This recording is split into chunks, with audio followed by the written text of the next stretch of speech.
यस दशमीको अष्टमीको दिन हाम्रो काठमाडौँतिर चाहिँ कुची भोए अथवा नेवारी भोज खाने चलन छ। ग्रिटिङ्स एभ्रिवान, युट्युब च्यानल अमर पन्छी फुड वर्ल्डमा हजुरहरूलाई धेरै धेरै स्वागत छ। र आजको दिनमा भोजमा के खाइन्छ भनेर हजुरहरूलाई म देखाउँदैछु। यो सबै रेसिपीहरू डिटेलमा बनाएको हेर्न चाहनुहुन्छ भने तल डिस्क्रिप्सन बक्समा हेर्न सक्नुहुन्छ है। त मैले पहिला भिडियो बनाएकी थिएँ, आज चाहिँ बनाउन भ्याइन। सुरुमा मैले चिउरा लिएँ, यो चाहिँ ताइचुन चिउरा हो। कुची भोएमा चाहिँ पातलो चिउरा होइन, ताइचिन चिउरा खाइन्छ। यो चाहिँ छोइला हो है, बफको मासु पोलेर बनाएकी थिएँ मैले। र आज भिडियो सुट गर्न पाइएन है, तल डिस्क्रिप्सन बक्समा चाहिँ लिङ्क छ, त्यसमा हेर्नु है त यो सबै चिज बनाउने तरिकाहरू। त्यसपछि यो चाहिँ बोडी हो है, बोडी फ्राई भनौँ न। मैले चाहिँ चाहिने बेसिक चिज मात्र बनाएकी छु। यो चाहिँ भटमास रोस्ट गरेर साँधेको हो है। हजुरहरूले खानुभयो कि भएन त भोज तल कमेन्ट सेक्सनमा कमेन्ट गर्नु होला है। यो चाहिँ लसुन टुक्रा टुक्रा गरेर साँधेको वाला हो है, भोजमा खाने। यो चाहिँ अदुवा टुक्रा टुक्रा गरेर साँधेको वाला हो है। यसमा चाहिँ तोरीको तेल र नुन अनि खुर्सानीमा साँधेकी हुँ। साथसाथै साग पनि छ, यो पनि उसिनेर साँधेको साग हो है, भोजमा खाने। साथसाथै अचार चाहिन्छ, एकदम मिठो केराउ र काँक्रोको अचार, आलुको अचार भनौँ न है।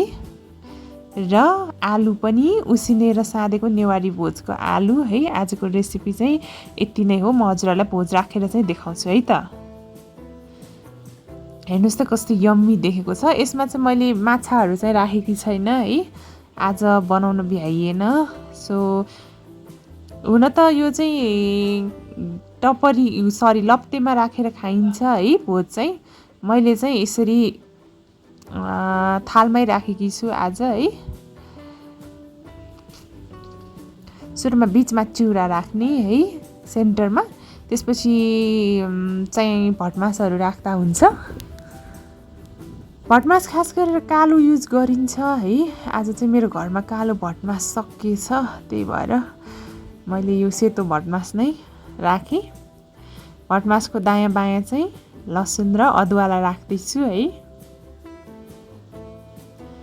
एकदम सिम्पल रेसिपी हो यो है। योभन्दा धेरै पनि बनाइन्छ, कसैकोमा 12 अन्डाहरू पनि राखिन्छ। हामी चाहिँ यति मात्रै खान्छौँ है।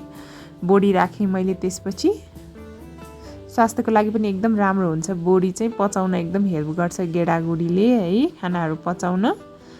त्यसपछि अब राख्दैछु छोइला है, पोलेर बनाएकी थिएँ मैले छोइला, एकदम मिठो भएको छ। र छोइला पछि राख्दैछु म यो आलु सबसे मनपर्छ मलाई चाहिँ है। हजुरहरूले पनि बनाएर खान सक्नुहुन्छ।